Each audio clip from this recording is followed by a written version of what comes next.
We are reconvening the public session here in the boardroom, and we'd like to start with a flag salute.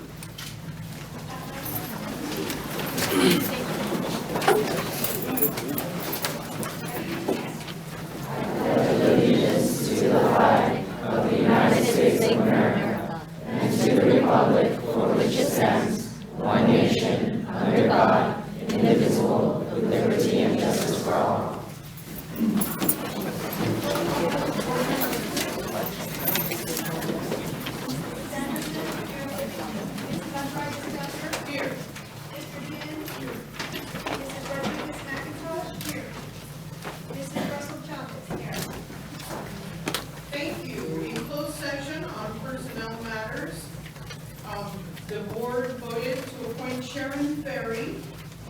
Instructional specialist to assistant principal of student ed services at Alhambra High School, effective July 1st, 2015. Also in closed session by unanimous vote, the board voted to appoint Alejandra Perez from teacher, department chair of world language, to assistant principal of student services at Mark Keppel High School, effective July 1st, 2015. In addition, in closed session by unanimous vote, the board voted to issue 3-day suspension without pay to a classified employee number 1 in August 2015. Thank you. I need approval on the minutes or any changes? Been moved and seconded. Any other discussion before members on the minutes? Seeing none, all those in favor say aye. Aye. Motion carries. Thank you. We have no students, but we do have a lot of students. Well, we have no students from our high schools. We're 49 high schools. Well, there are students. I'd like to actually take this moment, if I may, a moment of silence for the 9 individuals who were murdered in their church during their service in South Carolina. If I may have a moment of silence.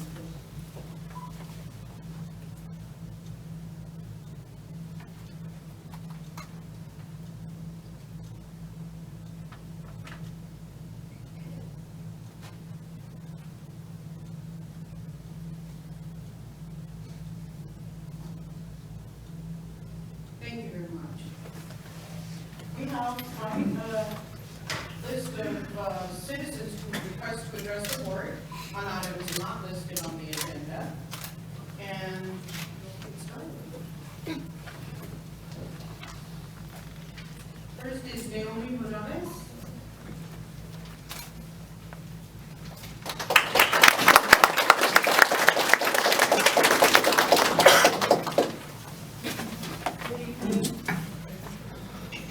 Good evening, board members and staff. My name is Naomi Morales, representing TASTE, Taxpayers Against Excess Spending. I am also here as a very long-time Alhambra resident, concerned citizen, and parent. I cannot believe what I read and see happening in this Alhambra School District. We are all very proud of our students and speaking out on what they believe is right and fair, on what to publish on their school newspaper. By this school district dictating to these students what to write or not to write on their school newspaper is clearly a violation of the Freedom Act. We all need to applaud these students for not allowing the school district to intimidate them and show us all that they have a voice, to be respected as the citizens they are.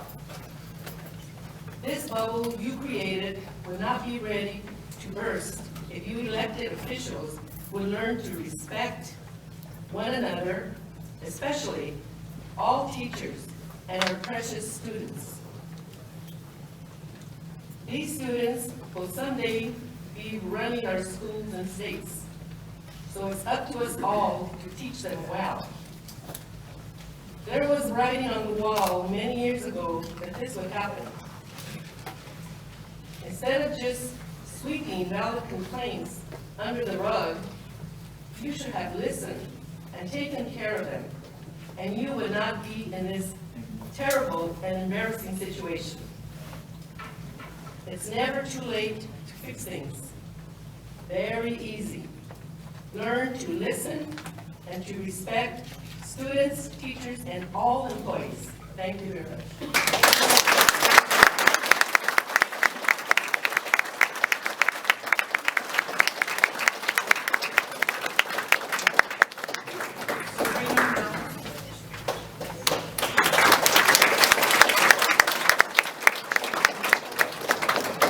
Good evening, ladies and gentlemen, elected officials and appointed officials.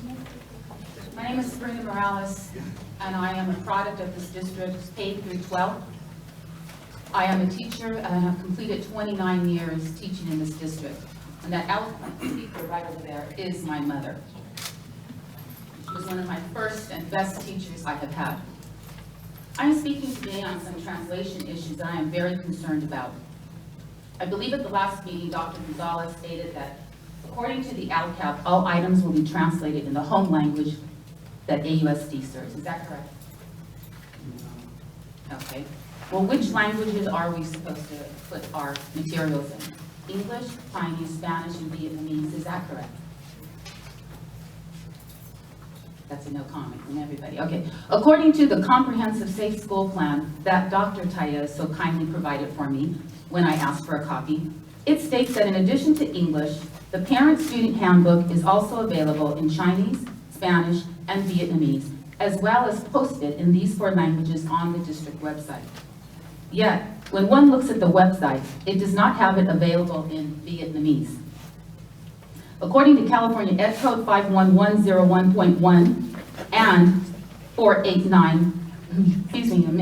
85, states that the school district will take all reasonable steps to ensure that all parents and guardians of pupils who speak a language other than English are properly notified in their home language. I have called many offices at the district. I'm sure Dr. Barrett's office is well aware of some of my calls regarding the need for materials to be put in Spanish and Vietnamese, which is often a shortage every time I get materials. After several requests, though, I eventually get the letters and documents translated. The problem is, why should I take time out of instructional time to make calls when there are laws that are supposed to ensure that this doesn't happen? On the last week of school, some important information went out to students regarding the SOUT test and when they were supposed to take it. They were not available in Vietnamese. Again, I had to stop with instruction and make calls for the appropriate language. I do want to say and commend someone that our AP of Instruction, Jeannie Gutierrez, has always gone out of her way to try and fix the situation. But the confusion, I believe, comes from above and beyond her. I am concerned because I received an email from the coordinator of the K-12 ELD stating that the district does not provide translations in Vietnamese, and the district does not have personnel to provide that service. I am very confused.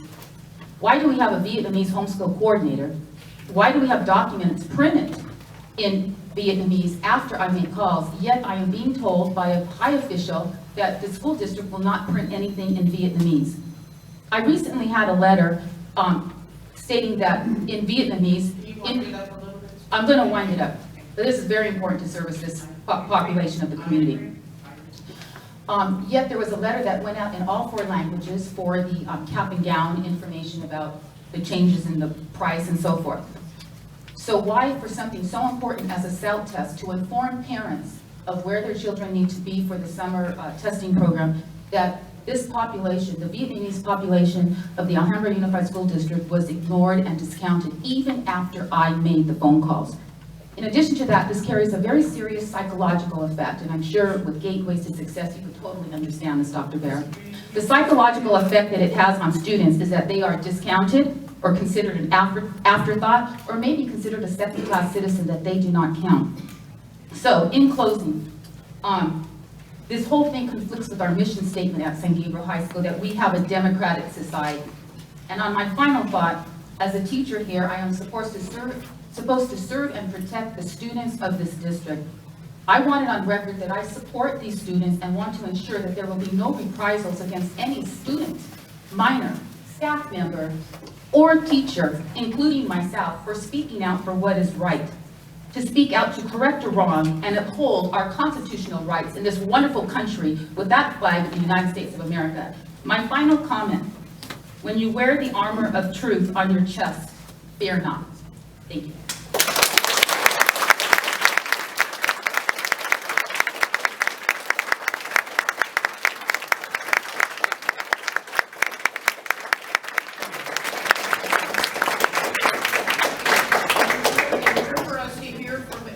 And conduct our business, I would really appreciate if everybody would use the minutes that is allotted to you, because we do want to hear from everyone. Thank you. The next is David Lamb.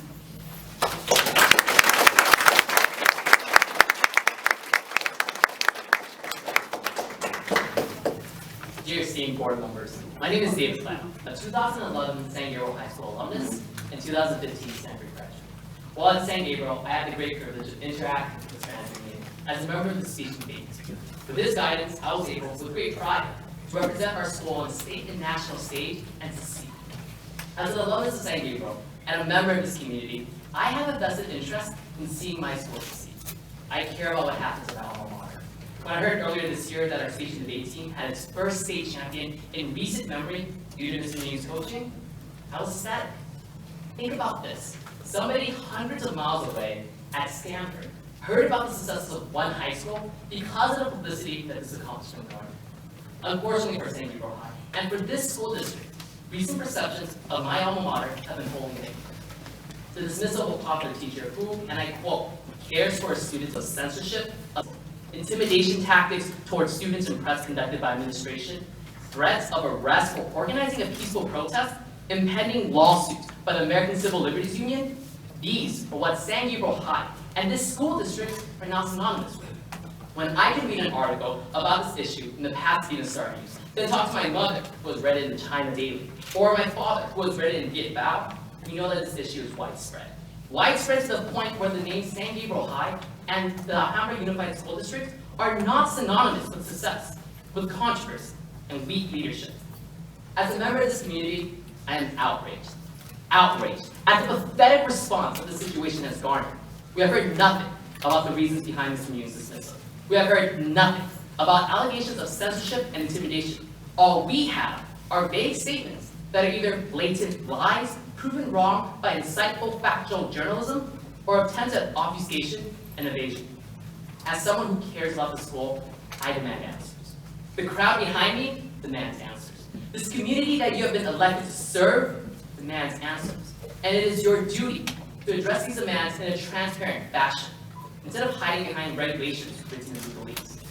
Finally, I'd like to kindly remind you that you are elected by the people. You have a social contract with this community that begins with trust and respect. Once that trust and respect begin to erode, I and everybody here will have no choice but to ask for your resignation. Serving as an elected official is a right, not a privilege. Thank you.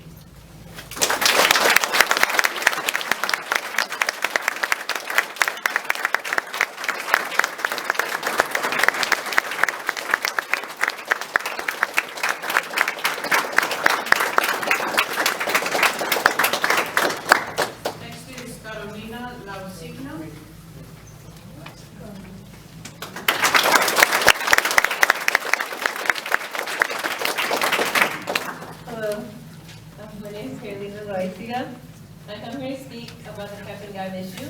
I spoke about this the last board meeting you guys had on June 2nd. And I spoke how I saw several of my friends walk out of this cafeteria without a gown. And I asked you guys, why did some of my friends have gowns but others did not? When you guys had that little policy of the haves and have-nots, where you guys wouldn't be able to tell the people who had cap and gowns and who had not cap and gowns.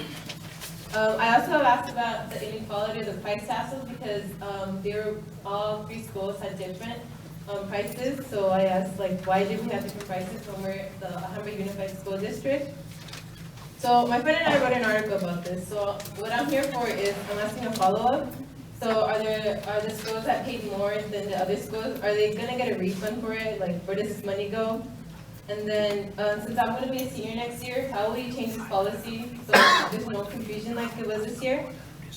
And also, I believe that the prices of the senior portraits are also unfair because they too like the cap and gowns, they vary in prices for all the schools. So I kind of don't see, like, is it really worth $160 just so I can get a picture in my yearbook?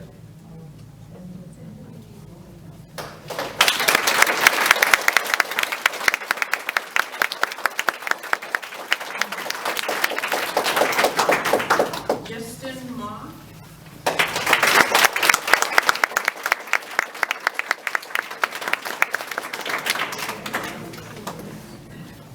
Concerning members of the public and the board, my name is Jeff Ron, and I am a San Gabriel High School alumnus of class of 2014 and a current rising sophomore at Stanford University. It is my hope today to share with the audience the duties and responsibilities of the AUSD Board of Education and to remind the members here gathered today, assembled their duties and responsibilities to the community they serve, specifically to the students. So first, let's look at 3 policies. First, the board has a philosophy that the district believes that the central interest of the schools is the learner and further believes that experiencing success is crucial to the learning process. So it's obvious that whatever administrators do, the decisions must be made in the best interest of the students. But take, for example, the event of releasing an employee who, without a doubt, placed the learner first. With such an overwhelming negative response from the students, it's clear that the district isn't following its own educational philosophy. We students aren't the main priority anymore. Second, looking at your code of ethics, we see that the member's first commitment is to the well-being of our youth. His or her primary responsibility is to every student in the district. Once again, what this seems to mean is that the students must be placed first. Employee turnover, however, involuntarily no less, has no positive effects on the students and has arguably a negative one. A board member who blindly follows an employee turnover without asking questions or giving answers doesn't seem to see student well-being as their first commitment. And third and finally, and most importantly, we have positive school climate in which each school is responsible for creating an environment which fosters positive attitudes and practices among students and staff.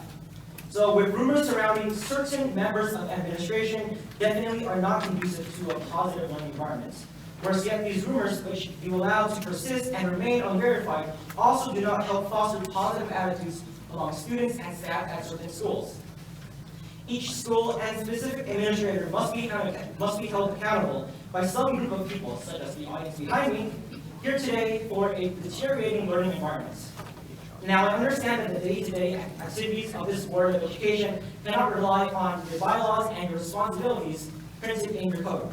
However, I do believe that the public behind me deserves to know, and the school board members ought to be reminded of the duties and responsibilities that the board has, possesses, and cannot shirk.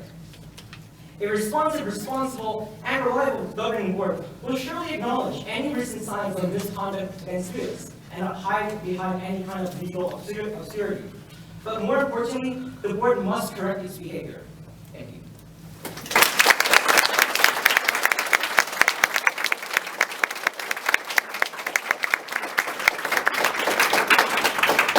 Hao Shi.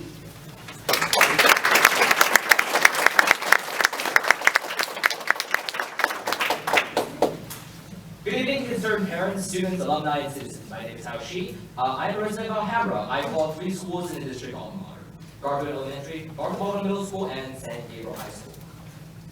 A special thank you to all members of the press and advocacy groups. Your presence is a priceless demonstration of this nation's commitment to fundamental rights for all citizens. This board is an elected body of the state of California, and they must abide by the California oath of office, which they must take before assuming the position of board member. I have it here before me. I, insert an official's name, do solemnly swear that I will support and defend the Constitution of the United States and the Constitution of the state of California against all enemies, foreign and domestic. That I will bear true faith and allegiance to the Constitution of the United States and the Constitution of the state of California. That I take this obligation freely, without any mental reservation or purpose of evasion, and that I will well and faithfully discharge the duties upon which I am about to enter. I remind all members of the board that there exists a breach of the Constitution you swore to defend, unless the ACLU brings their concern without good reason. Furthermore, I bring to attention the removal of the district's response to the ACLU's letter of concern. The letter in question was from the AUSD Superintendent Paez Eliana, who wrote in the letter that she would investigate the censorship of the Matador newspaper. Your removal of this letter shows a lack of commitment to your investigation. There exists copies of it. I encourage all those in attendance today, board members included, to seek a copy. The district owes the student its foremost attention, and it has demonstrably fallen short. Delay action by claiming investigation, then removing document of said claim demonstrates clear evasion action. I compel this board to carry out its purpose, to do your jobs. Public office is like any other occupation. Enough neglected or duties will lead to your replacement. But if public concern and outcry join with the breach of civil rights by a member of AUSD management, who holds himself above others and discounts all opinions that do not agree with his, and bullies those whom he has power over, is not reason enough to spur sworn defendants of the Constitution to action, then I believe you are unworthy of my trust, my faith, or my vote. I know I am not alone in this sector. Thank you.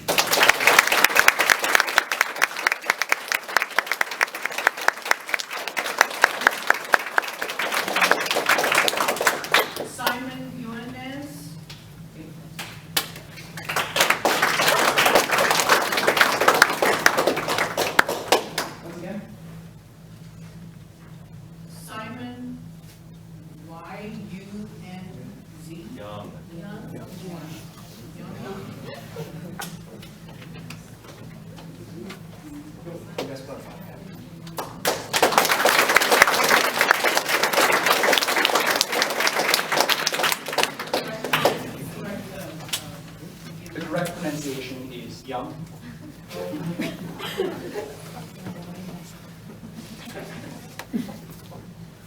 Good evening, school board members and cabinet. I am Simon Young. I am copy editor for the Matador. I return once again to speak regarding First Amendment violations against not only members of the Matador, but also the community at large. As my colleagues before me are about to state, there have been numerous violations of students' First Amendment rights. The rights abridged over this past month have ranged from the freedom of the press, freedom of assembly, and especially the freedom to petition the government for a redress of grievances. As you, the members of the board, can attest, there seem to be many grievances here tonight that require redressing. I first need to clarify that the article Schofield approved was not the article that we wanted to publish. We were told specifically that we were only allowed to write a nice feature on Nguyen. So we wrote and submitted a feature piece to Schofield. The fact that we were told specifically that we can only write one type of article is, by definition, censorship. Preemptive censorship is still censorship, no matter how you try and frame it. Censorship is not the same as expressing a concern. It is an explicit demand exactly like the one we received from one Jim Schofield. The school board has a duty to taxpayers and students alike to create a community where everyone can be heard. I demand that the school board, at the end of this public comment section, state for public record whether or not the Matador was censored and whether the First Amendment rights of constituents were violated. I also ask that the district take the steps needed to communicate with their constituents instead of relying on Google Translate. The simplest and easiest way to accommodate your immigrant community instead of leaving them dead in the water is to provide translation services and hire translators. There are 3 tenets of journalism that I hold dearly and are applicable to the letter to the situation at hand. Give a voice to the voiceless, bring truth to the public, and, what I believe is the biggest lesson today, hold institutions accountable. All these tasks are much easier said than done, as demonstrated by the district. I ask that the district understand that trying to silence the voice of the voiceless will only amplify it. The district's actions over the past month have been counterproductive, to say the least. And the actions taken to respond against the Matador and against their constituents have much to be accounted for. Should this behavior persist, my job is to get information to the Can public. I ask you to please turn your back? I, as a journalist, must remain objective on this issue. I will let your constituents decide what to do with this information at hand. One more thing before I leave the podium. I should not have to emphasize this, but district employees that continuously disregard the rights recognized in the First Amendment have absolutely no place in this institution. As stated by my colleagues, we will be calling for the resignation of Jim Schofield, lest he set precedent for those that follow and continue infringing on the rights of others.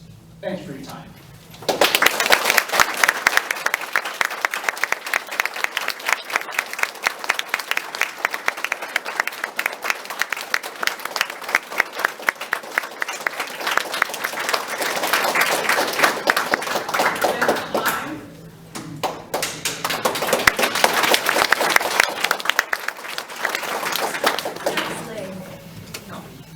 Good evening. My name is Rebecca Lay, and I am the editor-in-chief of Matador.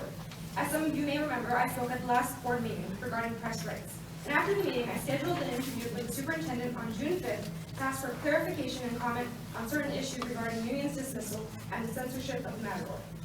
After the experience that our staff members have had with certain administrators, my team and I decided to ask another adult, Ms. Courtney Tompkins, to come along to this meeting. We felt that simply going as 3 students would lead our questions and our purpose to become disrespected, disregarded, and dodged. This endeavor would prove to be fruitless. We were denied counsel with an adult because the superintendent was only prepared to meet with 3 students. Ms. Tompkins was not even allowed to enter the hallway. But okay, the district sticks to the rules when it comes to the amount of people allowed to come to an interview. Fine, but imagine our distress when we entered that conference room and saw not only the superintendent, but 2 other members of the board and cabinet. So why do we have to adhere to the district rules when the district itself so flagrantly disregards them? Despite the blatant hypocrisies, we went along with it anyway, because we had a duty to report all sides of the story. However, the red flags continued to rise. In order to be as accurate as possible, journalists record their interviews. Not only was our requested record denied, but one of our journalists was even suspected of secretly recording and asked to put her phone away. The interview didn't even start with a question. The superintendent just began with what she thought we needed to hear. Our questions were met with roundabout answers that again clarified absolutely nothing.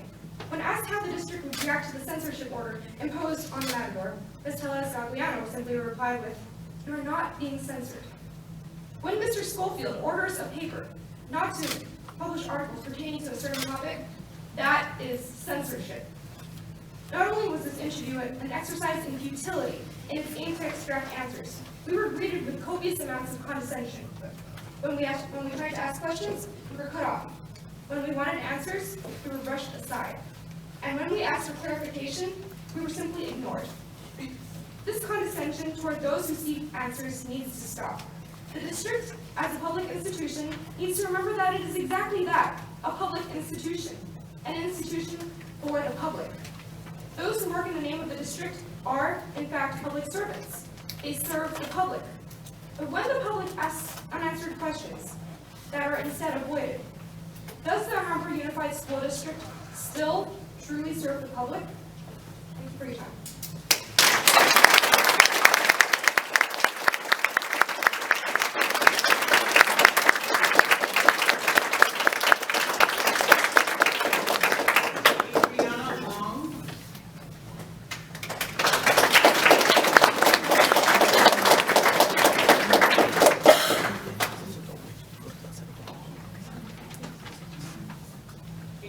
Wang, Kelly Ho,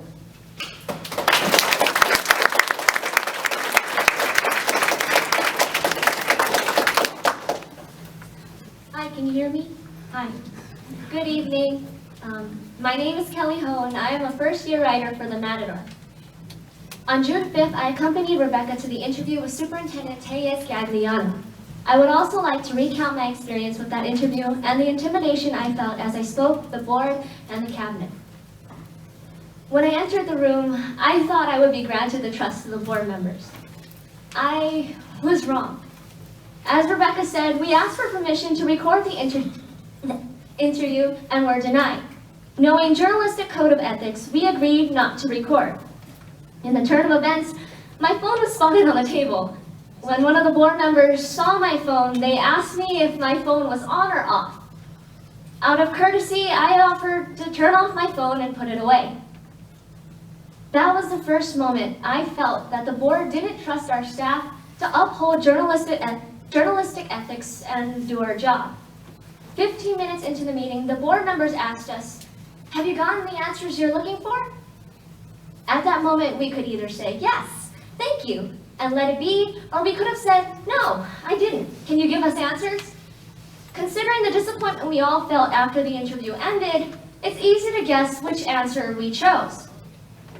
Looking back, I wonder if saying no and asking more questions would have made a difference. Would we have been put through the same whirlpool of vague answers and lectures on what they wanted us to know? Would we have been cut off every time we tried to get real answers? Time and time again? I was scared. I was scared I was going to ask a question and get cut off again. When we asked a question for clarification, we were retaliated with, "I think we've discussed the topic enough already." I was scared that continuing the interview, asking for clarification, would only lead to more patronization. Given the earlier issue with my phone, I felt like there was no sense of trust in the room and no way any of my questions would be given the time of day. At one point, I remember attempting to get more answers regarding Nguyen's dismissal, only to have the intentions of our staff as journalists questioned. They asked me what our staff had hoped to get from the interview, a question I regarded the same as asking why we were even there. As a journalist, my job is to bring truth to the public and represent all sides of the story. That was why I was there, and that is why I am here today. Prior to the interview, I was confident and determined to get answers. After the interview, I was discouraged and confused as to what I had learned from the meeting. I hope that my anecdote will spark change in the respect and consideration that administrators give to all student journalists and students under their district. I can only wonder if this intimidation for those who want answers will ever end. Thank you.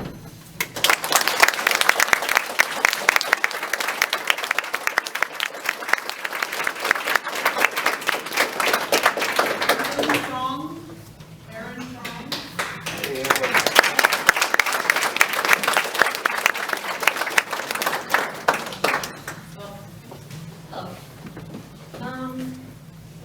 Good evening, board members. My name is Erin Truong, and I am the incoming editor-in-chief for San Gabriel High School's Matador newspaper. On April 16, 2014, a blown electrical transformer caused a campus-wide blackout. Teachers and students were told to remain in class and commence as usual, but the power outage left some faculty members with lingering concerns about campus safety. Those faculty members voiced their concerns, and another first-year reporter and I were the journalists that covered the incident. We wrote an article, one that our advisor and mentors had looked over and approved of. But then, one innocuous May Day, Principal Jim Schofield came to our classroom and pulled me and the other writer out of class. Our advisor was not present, and neither were our editors-in-chief. He spoke to us outside the classroom, explaining in vivid detail how our article had displeased him and how he thought we could have done better. His lecture drove me to tears. I was ashamed, I was scared. I was very visibly restraining myself from crying midway through the speech, but he did not ask me if I was okay. He carried on with his lecture, ignoring my distress, as if his disappointment somehow validated the fact that he, an authority figure, had just driven a 15-year-old to tears. This was an abuse of power. If he had an issue with the article, he could have expressed that through other means. He could have contacted our advisor, who would have notified us and worked with us to produce another article. Instead, Mr. Schofield chose to use his power and authority to threaten two fledgling writers, a flagrant misuse of this position. As a journalist, I respect that my audience has an opinion about what I write. But as a student under the Alhambra Unified School District, I am disgusted that Mr. Schofield uses authority as principal to pull two students out of class and intimidate them. Additionally, Schofield reprimanded a student reporter not long ago for accidentally photographing him, despite the fact that both he and the student were in a public place, and Mr. Schofield was not the intended target of the photograph. It cannot be denied that Mr. Schofield has a history of intimidation, and it's not limited to students. I have heard that he has committed actions against faculty members that can only be described as unnecessarily aggressive, actions that I am not willing to reveal without their consent. It is a disgrace that the school board would allow intimidation to be a prevailing tactic for the district administration. What does it say about the district and the board when it allows our teachers to be muzzled out of fear for their jobs and well-being? And when it allows a leader figure to utilize scare tactics against their own charges to uphold an image? I was afraid when Mr. Schofield pulled us out, and I am afraid now for much of the same reasons. But I refuse to allow my peers and my teachers to suffer similar treatment. The district must curtail its fear-mongering. That intimidation has become so prevalent in an educational institution is shameful. It is a disgrace, and it must be changed. I call for the resignation of Jim Schofield and for the board to be more aware of its administrators and their actions. Thank you.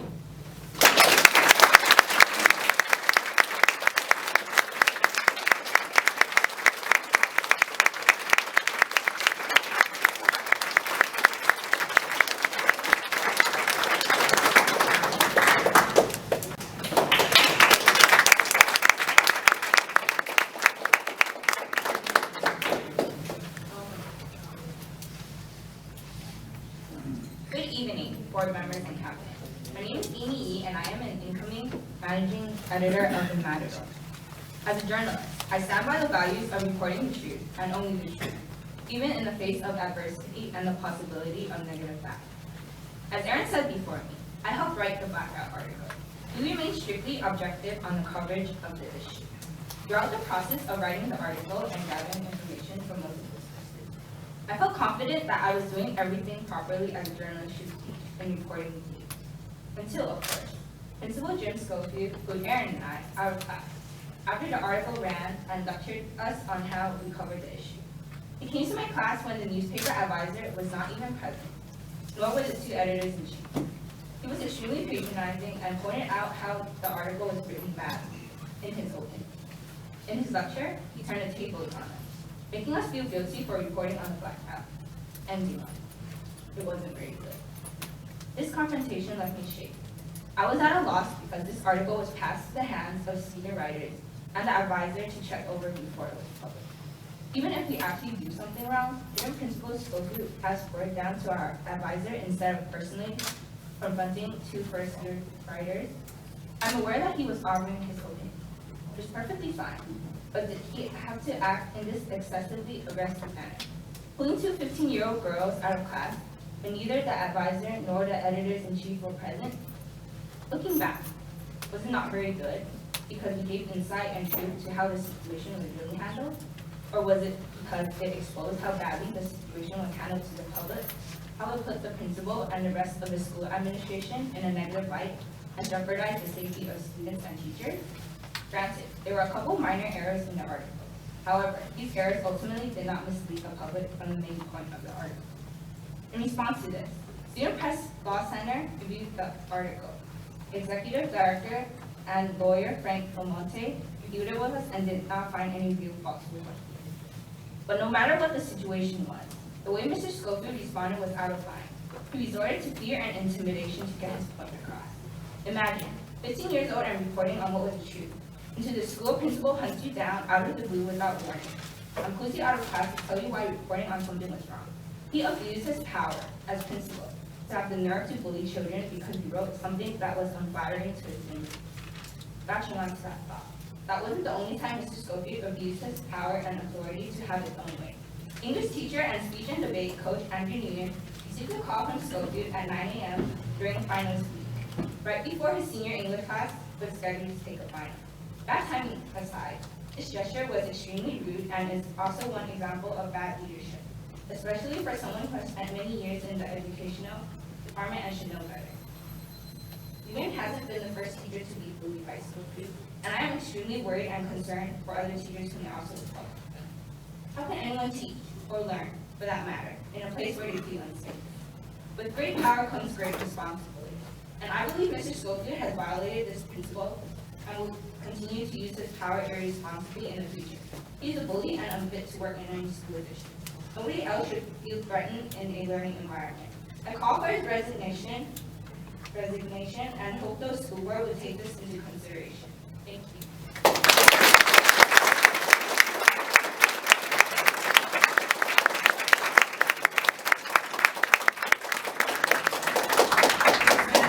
Cassandra Chen.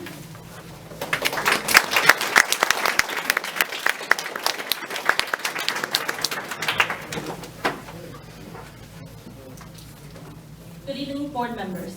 My name is Cassandra Chen, and I am one of the incoming editors-in-chief for the Matador newspaper along with Erin Truong.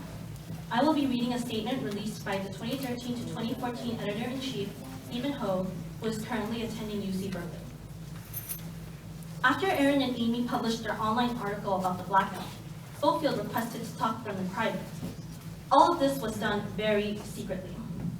As co-editor-in-chief at the time, I thought either I or my co-editor would have been asked to be present and perhaps reprimanded too, but it was just those two.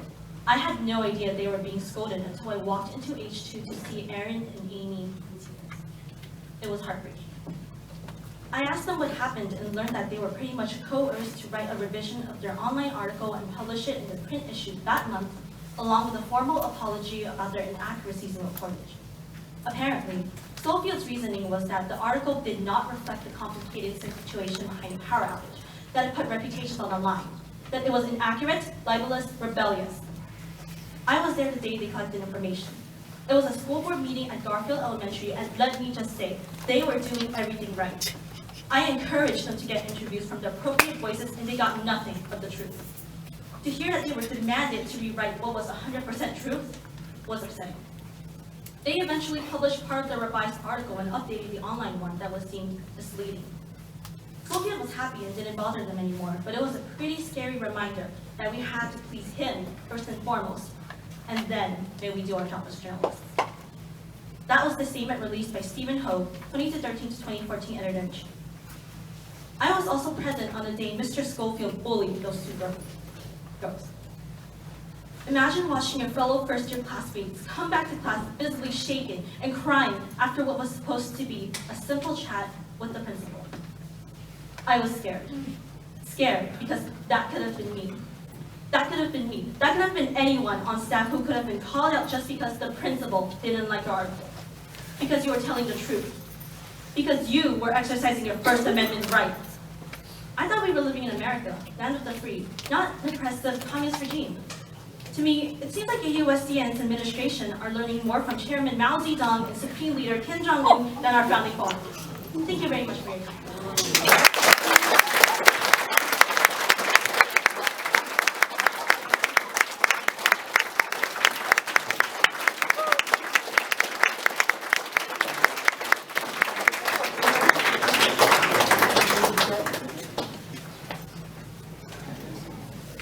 Kristy Duong.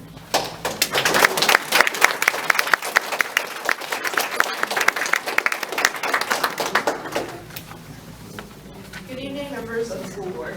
My name is Kristy Duong, and tonight we would like to express how disappointed the community is towards the district's recent actions and lack of action. As elected officials, you have a responsibility to the community, and more specifically, to the students and teachers. According to board bylaws and AUSD's policies and regulations, the board's major roles include ensuring accountability to the local community and providing community leadership and advocacy at the local, state, and national levels on behalf of children, district programs, and public education. Yet, there has been nothing but closed-door decisions and silence, and that silence speaks volumes. Students have repeatedly called the district office to ask about the decision regarding Andrew Nguyen, and they have not been given any answers, despite, as of yesterday, it has been 1 month since this all began. We wonder why you will not revisit this decision.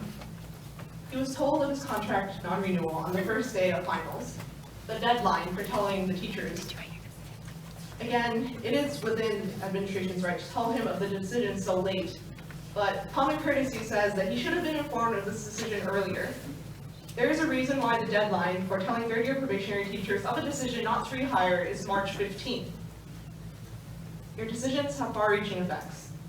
You repeatedly say that these decisions are not made without long-term consideration.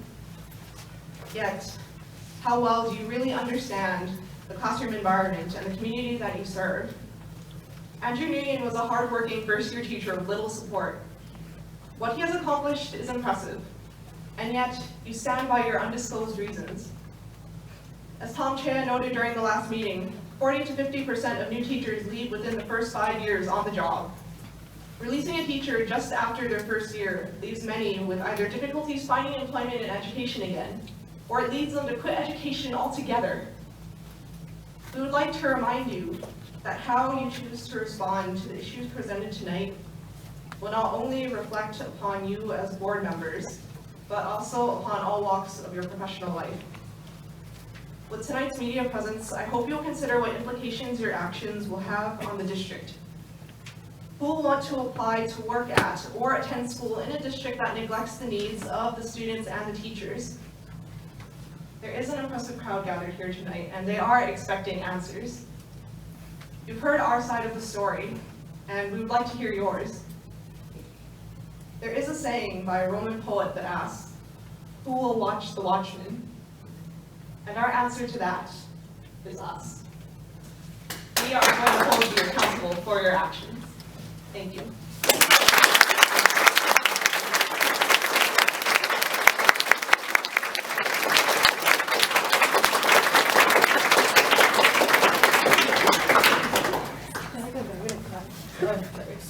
Kristy Duong.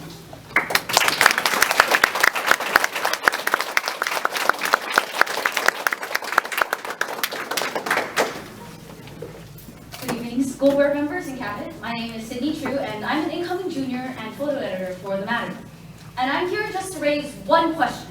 Whatever became of the investigation involving the district's violation of their students' First Amendment rights? Just to have some sort of timeline, this all began on May 26th. Speech and debate students had a peaceful assembly outside of the principal's office, and on the same day, our newspaper advisor notified us that we were not able to publish an article concerning the dismissal of English teacher Nguyen for the request of Principal Jim Schofield. Then, on June 2nd, the American Civil Liberties Union, the ACLU, sent a letter that requested the district to address the violation of our freedom of press and freedom of assembly. They also wanted a response by June 12th.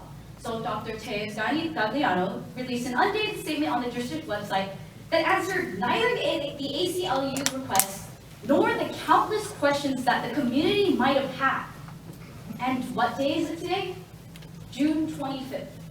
A month after this whole deal with the censorship began, and still we don't have any clear answers. We have no accountability whatsoever. Students and parents are in the dark as to the results of the investigation the statement mentioned, and whether or not the violations will be addressed appropriately. And another thing, this was brought up earlier, but when I checked the district's inadequate response to the issue last night, turns out it wasn't there anymore. Had its name changed or is temporarily unavailable. And I understand that it's an issue of big magnitude, but given the already ambiguous status of the investigation, questions upon questions are only piling up. So I, as well as the rest of the community, can only ask for you, the board, to answer and finally just address this issue. Thank you.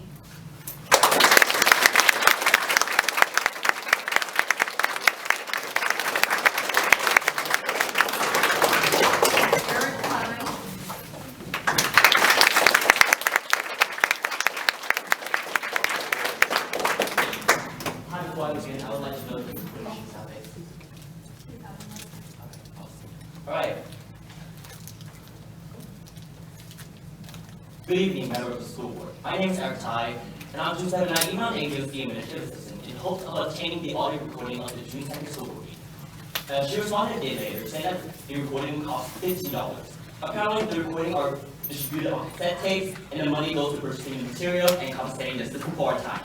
However, according to the Brown Act under California Code 54953.5, Section B, it says, and I quote, "Any inspection of the audio or video recording shall be provided without charge on equipment made available by the local agency." On June 12th, the administrative assistant in a phone call said that the recording machine broke down, meaning that the last 3 meetings were never recorded. She claimed that she never noticed the machine was broken until I, the first one ever to do so, requested the recording. At any rate, why should a recording of a public meeting cost money to distribute to the community? This problem can be solved by simple adoption of video recording. Yet, when I asked why the district has not adopted video recording, I was told that video recording isn't required by the district. This boggled my mind. Why is the district using antiquated cassette recording rather than a more efficient, convenient technology? It is already bad enough that the last 3 meetings were never recorded. What, is the district really taking another risk of using the same technology that proved to be unreliable? Already, districts like Pasadena Unified and Temple City Unified have adopted video recording that are immediately accessible to the public at no extra cost to the district or to the public. So why then doesn't AUSD adopt it? At the moment, I honestly think the district lacks initiative to advance itself in technology, just as it lacks initiative to be transparent. By proposing to strive for a broader public acknowledgement of board members' decisions, the effort should also be focused on translating the meeting minutes in different languages so that a parent can read, review, and see district decisions on best measure. And just because it's not required does not mean it should prevent the district from reaching out to the public. If there are issues to stand in front of you all, reach out to the audience and ask for their opinions. This is democracy, and the public should be able to hold discussion with the board member on certain issues, such as those brought up on June 2nd, and not be silenced because only board members can speak after the speeches. This is the 21st century. Schools are required to integrate more technology with the common core curriculum, and I agree with this as well. Modern technology is essential to keep records of discussion and decision clear, vivid, and transparent. Although AUSD publishes their meeting minutes online, they are only summaries. When I talk about transparency, I want to see and hear everything. How does so-and-so board member respond? What was their question? Why was this important? And minutes are not proof of that happening in this district. Only recording can provide us with that information and not just audio recording. I suggest the district fully adopt video recording and translate meeting minutes in different languages so that the public can have more trust in the district, as it will prove that it is making an effort to be transparent. Ambiguity brings suspicion. Transparency brings trust. So with this in mind, does the district want us to stay suspicious of their action, or do they want us to trust them? Thank you for your time.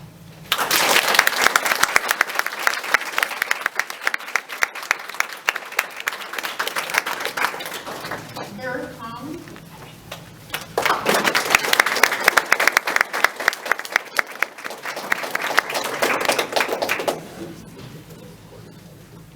My name is Erin Truong. I would like to review your record of communication. Often you have retreated to privacy, an invalid excuse. We have Nguyen's signed statement allowing all interested parties to discuss the situation. Also, the district has failed to address the threats made against Nguyen, who has had no part in organizing anything. Nor have you addressed the threats of arrest against peaceful students. Threats of arrest are not to be taken lightly. If the administration felt justified in its actions, it would have encouraged a healthy conversation regarding Nguyen's termination. However, during these 4 weeks, the only time you responded with anything other than privacy, denials, and blatant lies was when you were threatened with a lawsuit. Must we sue you to get a response? And when will the result of your censorship investigation be publicly announced, if ever? Now is the time to begin our healing process. We cannot conduct a civil discussion if you will not allow us to hear your side of the story. We would like for the district to hold a public Q&A session, answer students' questions, answer the press questions, and properly acknowledge our concerns and directly answer questions without being vague and roundabout. Then, when we have cleared up the discrepancies in our statements and dealt with the consequences of our findings, we can move forward in making our district more transparent and accessible to the public. Only then will we take seriously Superintendent Reyes Gagliano and her claim that public education is a platform on which democracy stands, in her response to the ACLU lawsuit threat, which has conveniently disappeared from the district website. I suppose you retract your claim about democracy. That was your only response to us, but you are now withdrawing even that in what it seems to be an attempt to bury your recent outbreak of questionable actions. Fortunately, there are still traces on the web. It is an irresponsible administration that refuses to address the concerns of the community it serves. An incompetent administration that ignores parts of California's and its own education code and bylaws. And an immoral administration that violates constitutional rights and charges money for public information. I want to carefully remind you that all of you are elected based on a social contract that begins with trust and respect. And it is your duty to directly address these demands for answers in a transparent manner instead of trying to cover yourselves up. An elected official has the privilege of serving the public, not of hiding from them. Once that trust and respect begin to erode, I and everyone here will have no choice but to ask for your replacement. As thousands of students and citizens will soon know, 3 of your seats are up for election next year, and we won't end our efforts to seek your replacements until you address and resolve the grievances we have brought forward. Thank you for your time.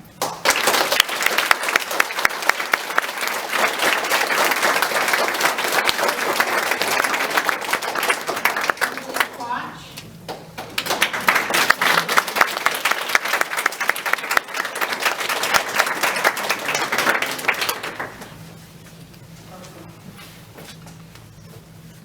My name is Quach, and I would like to speak about trust in the district.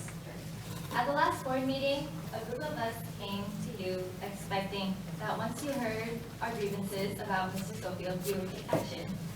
But time has passed, and you stayed silent.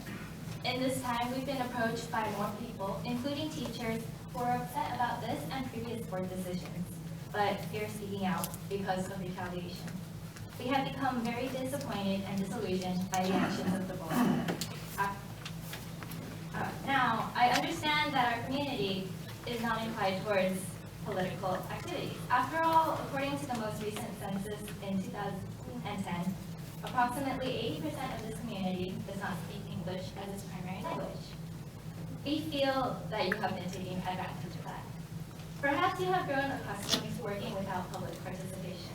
However, when we do speak up, We expect that our concerns are heard and addressed. Instead, by ignoring our issues, by staying quiet and hoping that we back down, you are losing our trust. What do you have to say to the people who are here today, who were here at the last meeting? And for that matter, what do you have to say to the next generation? Repeatedly, we've been told that people are proud of how we are speaking up, and that nothing more has happened than a pat on the head and there, run along, little girl. I expected more. In my government class, I was taught that this was a government by the people, for the people, but we've been trying to voice our concerns, and our concerns are not being addressed. Instead, I feel like the students in this district are being ignored in hopes that this will be swept under the rug. I feel like students are being shown that our government is either incompetent or uncompromising in the face of our concerns.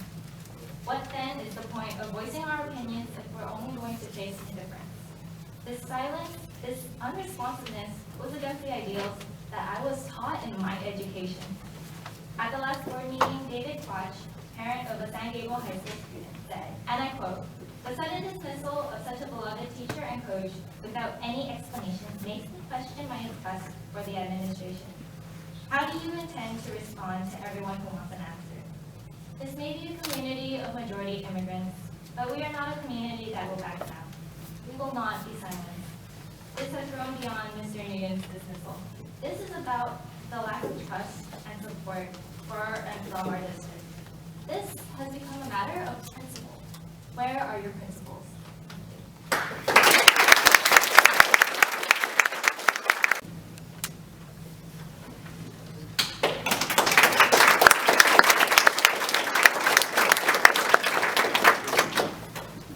Good evening, esteemed board members. My name is Loaisiga, 2014 San Gabriel High School alumnus and currently a student at USC. I've had the honor of being a student of Mr. Andrew Nguyen's speech and debate team for the last 2 years of my high school career. And I've seen this man raise up a disbanded team of less than 15 students into a family of over 60 dedicated speakers and debaters.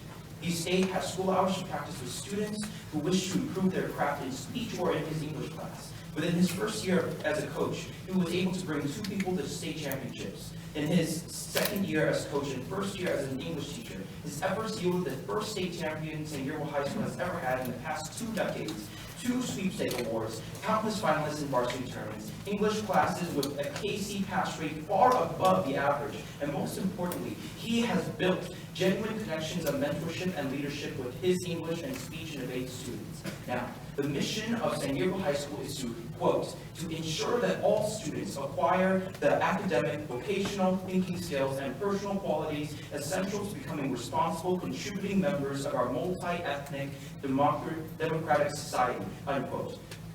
But very few educators fulfill that mission as truly as Andrew Nguyen. I speak on behalf of all of Mr. Nguyen's students when I say that we have become better people and highly competent members of our community because of his mentorship. And from him, we have instilled in ourselves lessons that will carry on for the rest of our lives. Some students have owed their success to Mr. Nguyen so much so that they've humorously nicknamed him Mother. Through his mentorship, we've learned to become critical thinkers and to voice our opinions against injustice. That is exactly why we stand before you today. Because the day you took Mr. Nguyen's name off the teacher's roster, you took a parent away from these students.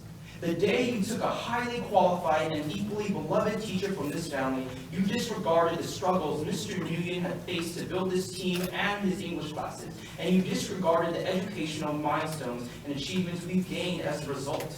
The day you didn't give him a chance, you did this community a grave disfavor. Today, the community continues to ask that you give Mr. Nguyen a chance, another year to reassess Mr. Nguyen's value to our school and community. By doing so, you, the board, will regain the trust and respect the community which you aim to serve. But most importantly, we will gain the advantage of another year of Mr. Nguyen's positive impact on the San Gabriel High School community and its students. At this time, we ask again that you observe what he has done for speech and debate and his English students. His positive impact on the KC pass rate, how he recently finished his 2-year PTSA program in 1 year, and so much more, all of which were mentioned in the last meeting and are now being repeated in this meeting as well. It is your responsibility as a school board to demonstrate integrity and honesty and to communicate in a careful and respectful manner with this community. If you happen to forget and undermine his contribution to this community, we shall remind you. And if you continue to evade our questions and concerns using whatever pretense at your disposal, we will speak until you hear us, until you actually give Mr. Nguyen a chance. This is not a threat. This is a promise. Thank you.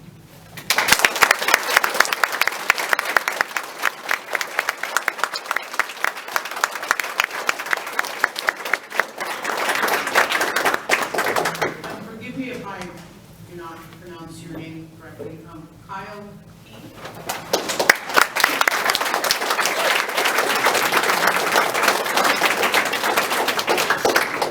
Did you say cheap?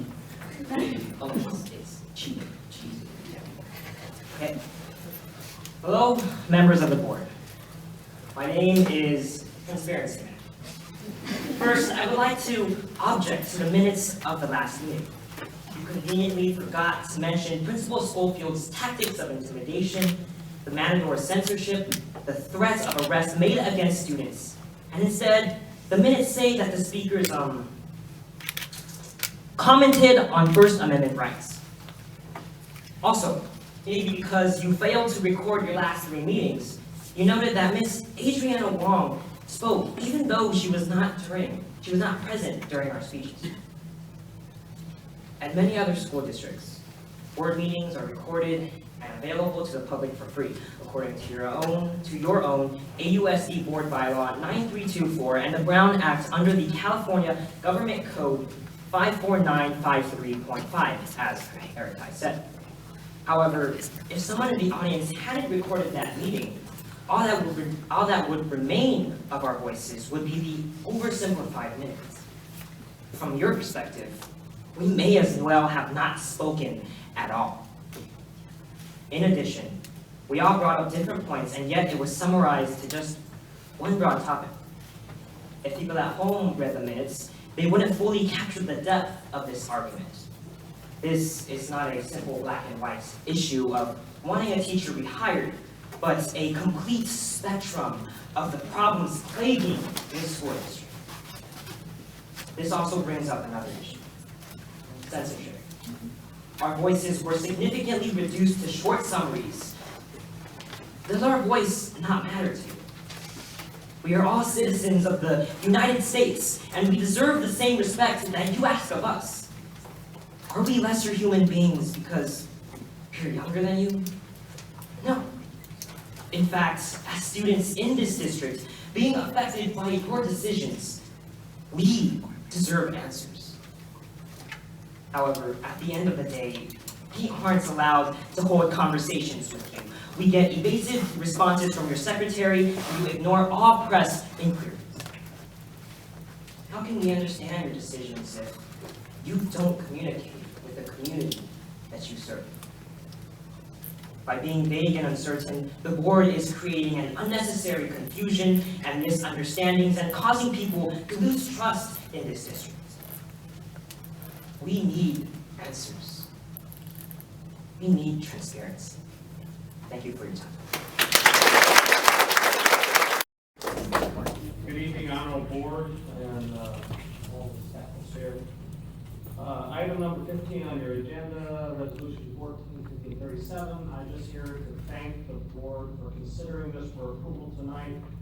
This investment in Mark Keppel's athletic facilities is a step toward education, because not only do the classrooms make a point of helping children learn, the athletic fields also help round out their education and grow them. So I appreciate your placing this on and making these improvements. I know I probably talked to you about it about 2 years ago, and I appreciate that it's here and it's moving forward, and I want to thank the board and hope to urge you for the approval later tonight on item 15. Thank you. To each and every one of us. This is an ongoing issue, and we are listening. You're here, and we do hear you, and we know that this is democracy in action. But you need to be a little more patient, because things may go their way the way they do. So, at this point, we are now going to request to address folks that wrote in to request items listed on the agenda, which would be Thomas Wang.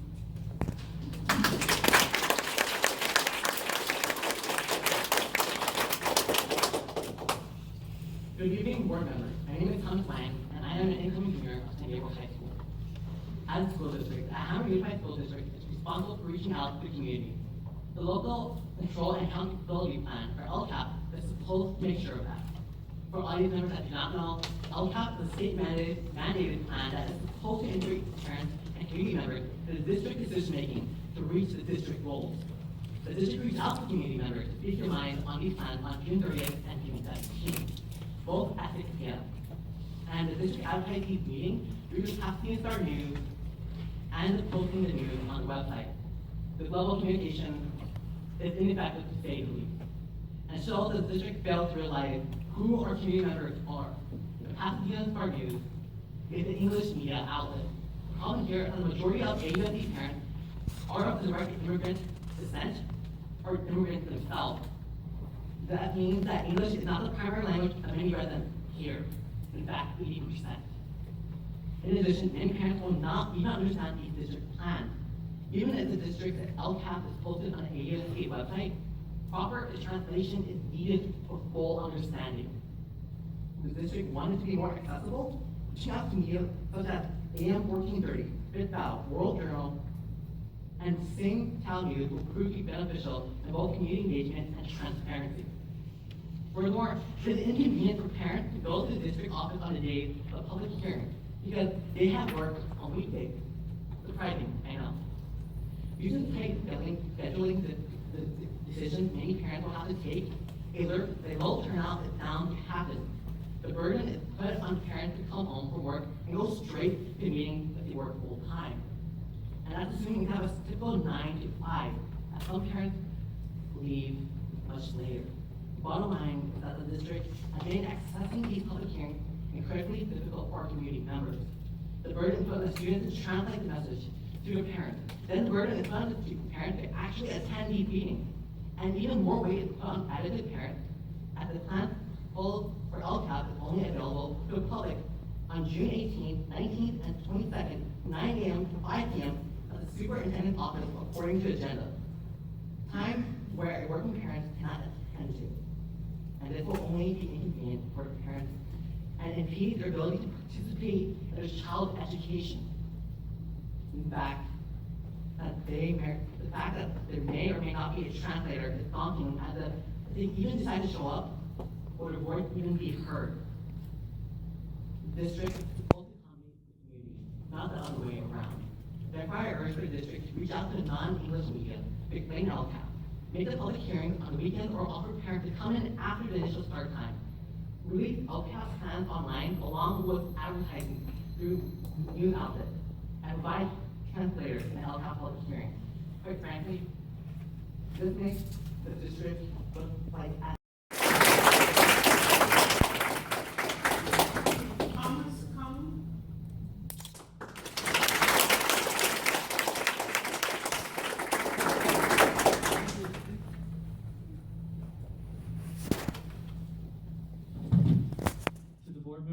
I am Thomas Kong, a product of Alhambra Unified School District when Jenny Cheng was principal at Emory Park and when Marsha Gilbert was principal at San Gabriel High from 2004 to 2011. During my time at San Gabriel High, Andrew Nguyen had mentored me in speech and debate. When I had entered as a freshman, Nguyen graduated. We had returned to San Gabriel to help me with the organization, and this is before he was hired many years ago. I stand today sparked by Andrew Nguyen's unrenewed contract with Alhambra Unified School District, but have become much more perplexed by the actions, or rather lack of actions, from this board, at least publicly. To be clear, I bring my concerns as a bystander and attempt to be as neutral and objective as observing this matter. But it has been difficult with no update on the Alhambra Unified School District website. I also want to note that I have not spoken to Nguyen for more than 2 years. I want to first acknowledge that everyone on this board has extensive experience in public work, each with over 30 years.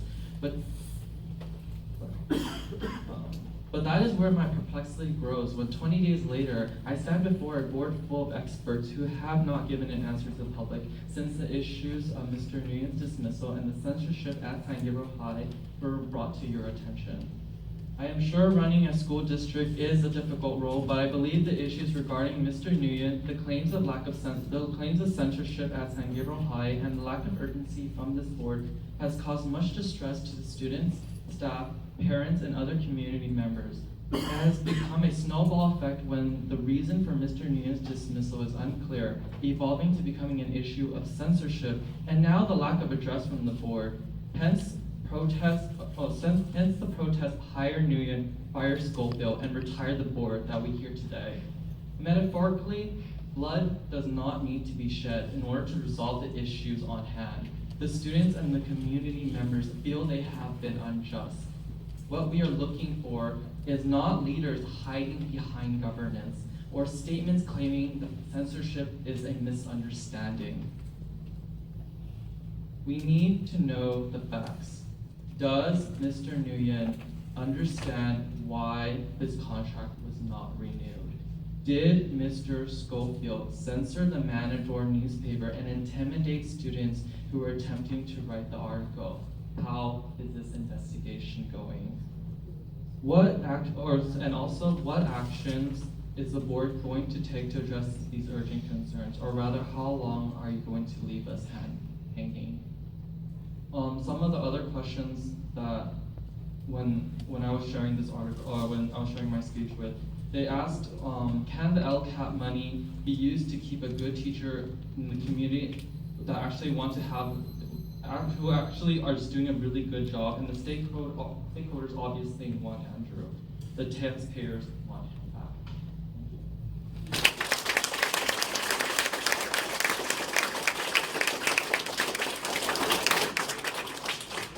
That ends the public comment for items not listed on the board, on the agenda. But at this point, I just would like to say I want to thank you all for being here. I think I can speak to the board when I say that we take the First Amendment very seriously. Our very first LCAP, how many parents and how many parents had their first language is something other than English was included in those? I don't know the total number of parents. Or meetings. Meetings, yeah, that's all listed and all that. I would say we probably have somewhere in the neighborhood of 20 to 30 meetings. 20 to 30 meetings on the. Every school is required to have parent meetings, and at the minimum they each have 2. We're also required to have student meetings, and they at least have a minimum of 1, sometimes 2, sometimes 3. Here at the district office, we have DLAC meetings. What does that mean, DLAC? That's the District English Language Advisory Committee, where multiple languages are provided with translation. We have draft meetings where that's the district advisory committee, and those meetings are also held. Here at the COP meetings, we have, I think, 3 COP meetings, and we provide translators internally. And I can say that I sat in, I think, on 3 of those meetings that you had here at the district, and I know you also went out to other schools to provide those meetings. And was the Vietnamese language, was that translated? Do we have translators? No, I don't know exactly if that was translated or not. Pretty sure. And the LCAP that we're going to be making a decision on June 30th, it includes all that information on what is required by the state of California to, and it's on it will be on our website. Okay, it's been on, and is it translated on the website? No, it's not. Okay, so that's something that we're probably going to do just because, but we've been doing it with other parents. By holding these meetings. Yeah, we required from the Lego State Review, this would be an issue. The bulk of this, the writing on the LCAP is actually legal terms and stuff that the state and Lego put out. So what we've asked is they give us the translated copies of their town, because it's their town. And then we can translate our information into that. So they are looking into that as we speak. So we actually were on the phone with them this afternoon, and that was one of the questions that came up. Will you provide a translated copy of it? Very good. Thank you so much. I just wanted to get clarification from the board. Thank you. The next is Michael Chen, Mark Keppel High School.